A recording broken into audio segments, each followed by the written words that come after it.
Hello everyone. Today we are going to discuss the chapter articles. There are 3 articles in English language. English भाषेमध्ये 3 articles आहेत, ए, N आणि the.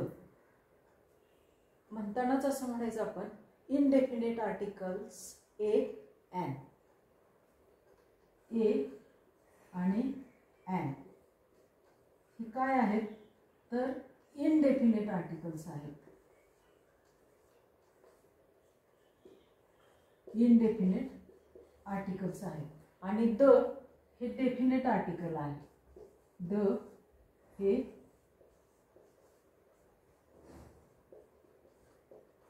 Definite article आहे. आता हे जे article आहे ए आणि एन याचा वापर कधी केला जातो तर सिंग्युलर काउंटेबल नाउनच्या पूर्वी ए आणि एन चा वापर केला जातो. एक वचन मोजता येणाऱ्या नामाच्या पूर्वी ए आणि एन ह्या आर्टिकल्सचा वापर केला जातो. आता ए चा वापर कधी केला जातो आणि एन चा वापर कधी केला जातो हे आपण पाहणार आहोत. ए हे जे आर्टिकल आहे याचा वापर व्यंजन उच्चारी एकवचनी नामाच्या पूर्वी ए ह्या आर्टिकल्सचा वापर केला जातो. For example a boy, a cat, a horse, etc. आता जर तुम्ही पाहिलं तर बघा इथं ब, क, ह कसले साऊंड आहेत हे तर व्यंजन साऊंड आहेत, म्हणजे कॉन्सोनंट साऊंड आहेत. In English language there are 5 vowels A, E, I, O आणि यू. हे काय आहेत वॉवेल्स आहेत. There are 26 letters. A, E, I, O, U are vowels and remaining 21 म्हणजे राहिलेले 21 हे कॉन्सोनंट आहेत, म्हणजे व्यंजन आहेत. जर त्या एकवचनी नामाचा साऊंड व्यंजन असेल तर त्याच्या पाठीमागं ए हे आर्टिकल लागतं. आता एक्सेप्शनल बघा उदाहरण अ युरोपियन.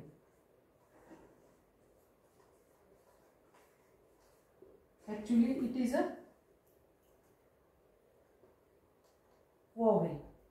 काय आहे हा तर वॉवेल आहे, पण याचा साऊंड कसा आहे बघा. जरी हा वॉवेल असला तरी त्याचा उच्चार व्यंजनासारखा होतो. युरोपियन य साऊंड. मग इथं जर व्यंजनाचा उच्चार होत असेल तर कोणता आर्टिकल वापरणार आहोत आपण ए आर्टिकल वापरायचा आहे. समजलं. म्हणजे कोणती गोष्ट इथं मॅटर करते तर प्रोनाउन्सिएशन, साऊंड्स. साऊंड कसा आला पाहिजे तर व्यंजनासारखा साऊंड आला पाहिजे, तेव्हा आपण ए ह्या आर्टिकलचा वापर करतो. आता त्यानंतर एन आर्टिकलचा वापर आपण कधी करतो. जसं इथं व्यंजन उच्चारी एकवचनी नामाच्या पूर्वी, तसं इथं स्वर उच्चारी एकवचनी नामाच्या पूर्वी एन ह्या आर्टिकलचा वापर केला जातो. An orange, an apple. बघा ए, ओ आहेत पण स्वर. हा स्वर आहे, हा स्वर आहे, आहेत पण स्वर आणि त्याचा उच्चार पण स्वरासारखाच होतो, म्हणून इथं एन हे आर्टिकल वापरले. An hour, an hour. A sound हा आहे काय कॉन्सोनंट आहे. या 21 मधला आहे. हा आहे व्यंजन पण त्याचा उच्चार कसा होतो तर स्वरासारखा होतो. Honour, a sound. So here we used an article, an honest. Honest, a sound. A sound इथं साऊंड आहे म्हणून इथं आपण एन हे आर्टिकल वापरलेलं आहे. लक्षात ठेवायची गोष्ट कोणती, तर व्यंजन उच्चारी एकवचनी नामाच्या पूर्वी ए हे आर्टिकल वापरतो, तर स्वर उच्चारी एकवचनी काउंटेबल नावाच्या पाठीमागं अँड हे आर्टिकल वापरतो. समजलं. त्यानंतर आपण द ह्या आर्टिकलचा वापर कधी आणि केव्हा करावयाचा हे पाहणार आहोत.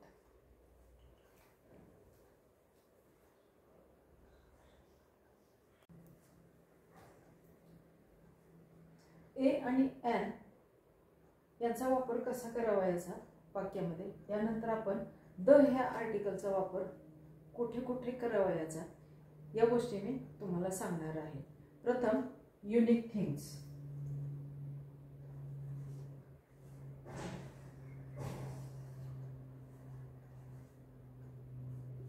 Unique things. The earth, the moon, the sun. Unique म्हणजे एकमेव अस्तित्वात असणाऱ्या गोष्टींच्या पाठीमागे द हे आर्टिकल लावलं जातं. त्यानंतर specific person or known things. Specific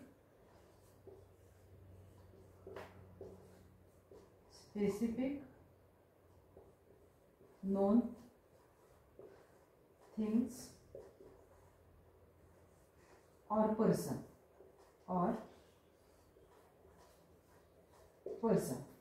specific known things और पर्सन म्हणजे ऑलरेडी स्पीकर आणि listener both are known about the things और person.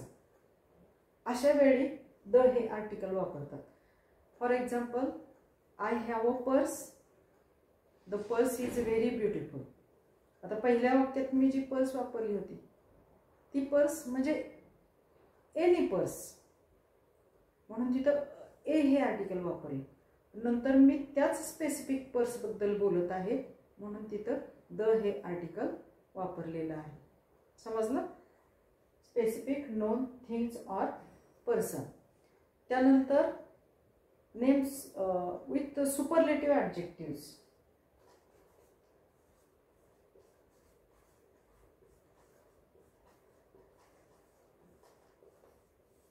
Superlative adjectives. Adjectives form की ज्या फॉर्मला EST लागतं, smallest, greatest, most beautiful, most important, असं superlative adjective form जेव्हा वाक्यात असतो तेव्हा द हे आर्टिकल वापरलं जातं. Anita is the strongest girl in the class. The strongest girl म्हणजे ॲडजेक्टिव्हला EST प्रत्यय आला की तो सुपरलेटिव्ह फॉर्म होतो आणि त्याच्या पाठीमागं द हे आर्टिकल लागतं. त्यानंतर to describe the whole class or to refer class और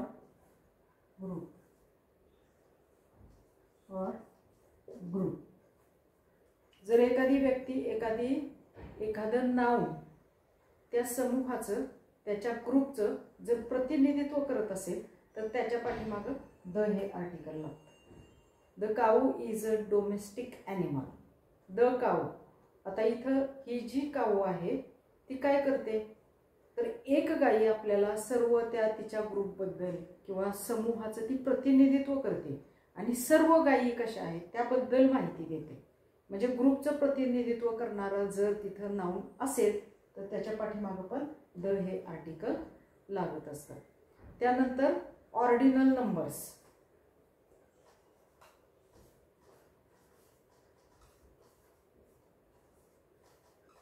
ordinal numbers first, second, third असे जे ऑर्डिनल नंबर्स आहेत त्याच्या पाठीमागं पण द हे आर्टिकल लागत असतं. त्यानंतर names of newspaper.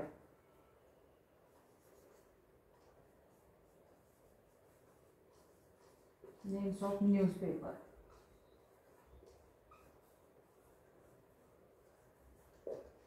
The Hindu न्यूजपेपरचं नाव आहे. द सकाळ म्हणजे कुठलाही तुम्ही न्यूजपेपर घ्या त्याच्या नावाच्या पाठीमागं द हे आर्टिकल लागत असतं. त्याचबरोबर काही जर इन्व्हेन्शन रेफर करावयाचं असेल तर त्याच्या पाठीमागं सुद्धा द हे आर्टिकल लागतं किंवा सायंटिफिक इन्व्हेन्शन असं आपण म्हणूया. Refer invention. Refer invention. The mobile phone was a revolutionary invention. The mobile phone invention आहे, ही सायंटिफिक इन्व्हेन्शन आहे, त्याच्या पाठीमागं सुद्धा द हे लेटर लागतं. त्यानंतर जिओग्राफिकल थिंग्स.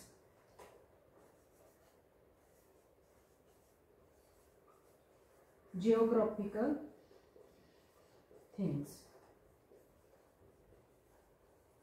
जिओग्राफिकल थिंग्स जसं की the river, the mountain, the ocean, त्याचे जिओग्राफिकल थिंग्स आहेत, त्याच्या पाठीमागे पण द हे आर्टिकल लागतं.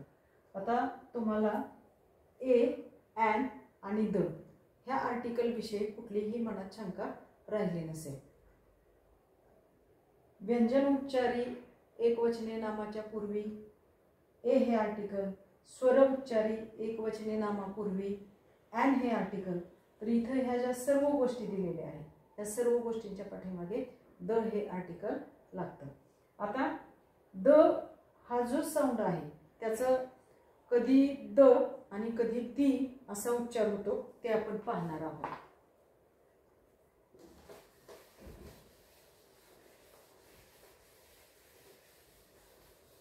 समोर बघा, इथं उदाहरण घेते मी. I am going to the shop. I am going to the shop to buy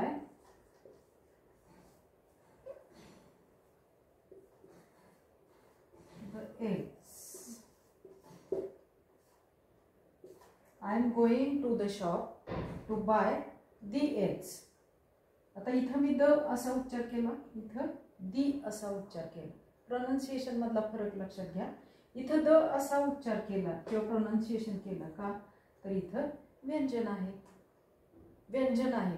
व्यंजनाच्या मागे जर द आर्टिकल असेल व्यंजन उच्चाराच्या तर तिथं द असा उच्चार केला जातो. इथं बघा, इथं स्वर आहे, ही हा काय आहे, वॉवेल आहे, म्हणजे स्वर आहे, त्याचा उच्चार पण वॉवेल सारखाच होतो. मग त्याच्या पाठीमागं जर द हे आर्टिकल आलं तर त्याचा उच्चार दी असा करावायचा. समजलं? द आणि दी उच्चार कधी आणि कसा करावायचा.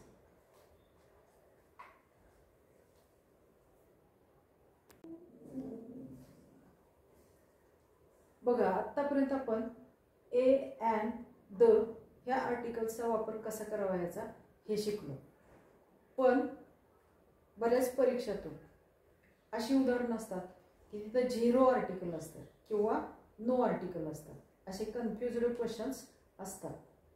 मग आर्टिकल वापरावयाचं कुठं नाही हे आता आपण पाहणार आहोत. बघा,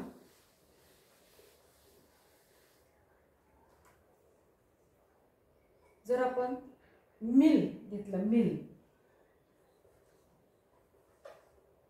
मिल जेवण किंवा त्याच्याशी संबंधित असलेले शब्द, लंच, ब्रंच, डिनर, सपर, कुठलाही शब्द असू दे त्याच्या पाठीमागं कोणतंही article a, an, the article लागत नाही. I invited my friends for lunch. I invited my friends for dinner. There is a no article. त्यानंतर years, months, days, years, months आणि days. There is a no article. I am working here since last year. There is a no article. त्यानंतर proper noun.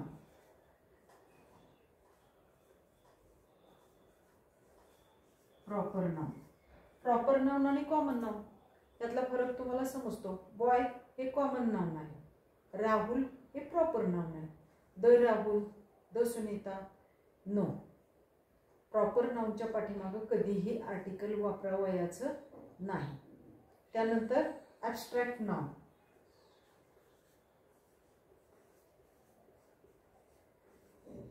Abstract noun भाववाचक नाम.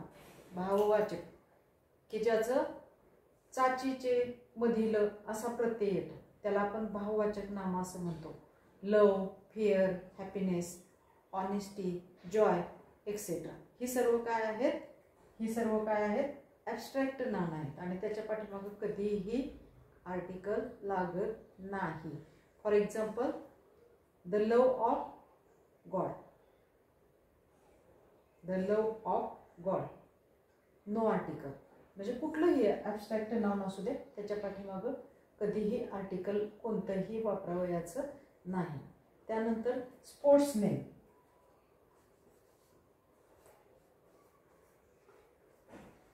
Sports name.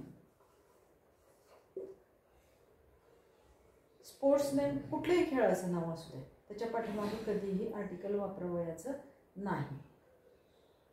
Tennis is expensive, no article. My son play hockey, no article. समजलं? त्यानंतर disease name.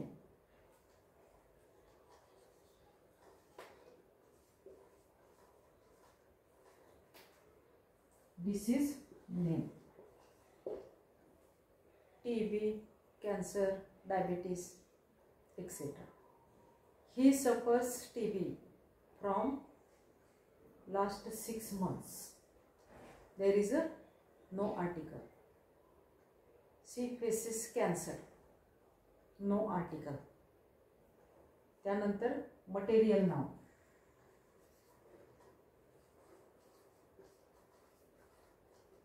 Material noun. धातू, gold, silver, copper etcetera. I wear gold necklace. I like to wear silver earrings, no article. Then language name. Language name. Marathi is my mother tongue. The Marathi, no. A Marathi, no. भाषेचं जर नाव असेल तर त्याच्या पाठीमागं कधीही कोणतंही article लागत नाही. पण जर तुम्ही असं वाक्य म्हटलं, the Marathi language, it is a correct sentence.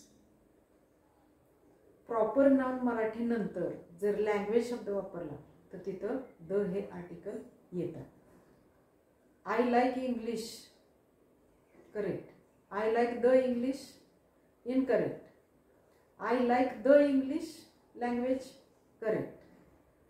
म्हणजे इंग्लिशच्या पुढे जर लँग्वेज शब्द आला तर पाठीमागं आर्टिकल लागतं. समजलं? भाषेच्या पाठीमागं प्रॉपर नाउनच्या जर पुढे तुम्ही लँग्वेज हा शब्द वापरला तर तिथं आर्टिकल लागतं. फक्त तुम्ही म्हटलं I like Marathi, I like Hindi, I like English, there is a no article. त्यानंतर season name.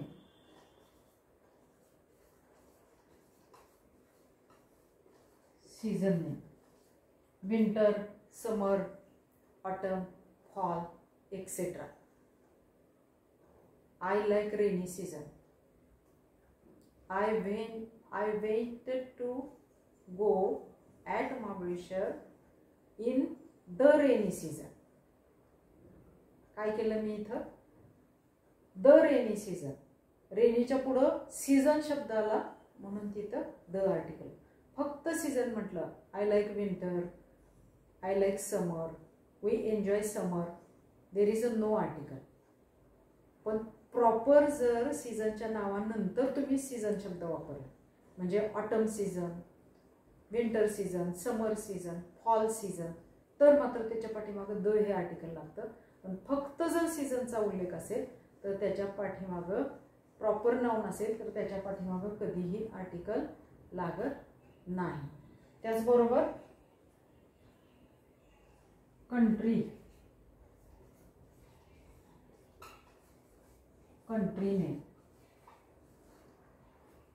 India, Japan, Italy, there is a no article, there is a no article. But US, it is an exceptional, the US, it is an exceptional example. US, maybe there is United States, so they are used the United States. But India, Italy, China, there is a no article.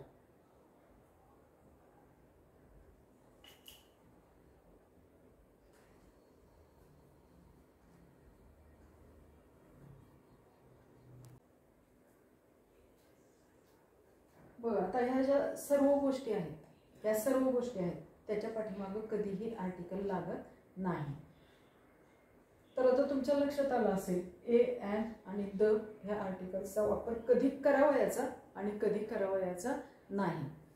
आता हे जे व्याकरण असतं इंग्लिशमधलं, म्हणजे जे काही grammar असतं ते आपण जेव्हा शिकतो, जेव्हा बघतो तेवढ्यापुरतंच ते कळतं, तेव्हापुरतीच ती उदाहरणं सोडवता येतात. पण नंतर तुम्ही जर पाहिलं एक 4 दिवसांनी वगैरे तर ते लक्षात राहत नाही. त्यासाठी वारंवार तुम्ही व्हिडिओ बघत राहा किंवा हे लिहून काढा आणि रिव्हिजन करा. रिव्हिजन केल्याशिवाय ग्रामर तुमच्या लक्षात राहत नाही. त्यासाठी revision is the most important thing in grammar. Okay, thank you.